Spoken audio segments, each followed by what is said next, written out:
Selesai penetapan Barada Richard Eliezer atau Baradae sebagai tersangka, keluarga mengganti semua nomor telepon hingga tak dapat dihubungi. Mereka juga kemudian memilih untuk meninggalkan kampung halaman di Manado dan akan datang langsung ke Depok.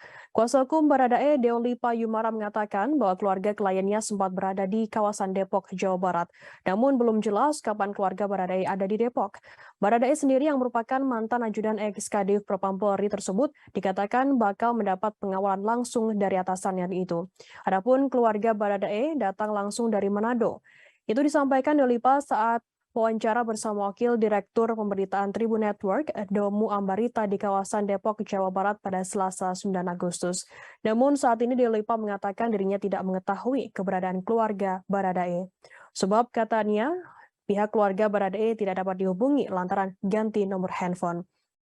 Hingga saat ini Baradae sendirilah yang meminta agar keluarganya mengganti nomor telepon. Hal itu dimaksudkan agar pihak keluarga bisa terhindar dari hal-hal yang tidak diinginkan.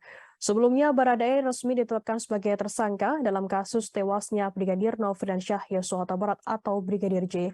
Insiden yang menewaskan Brigadir J itu terjadi di rumah dinas Kadif Propam nonaktif Irjen Ferdy Sambo pada Jumat 8 Juli lalu. Baradae diduga menjadi pelaku penembakan Brigadir J. Baradae dijerat pasal 338 Jangto, pasal 55 dan 56 KUHP tentang pembunuhan dan persekongkolan. Terima kasih sudah nonton. Jangan lupa like, subscribe, dan share ya.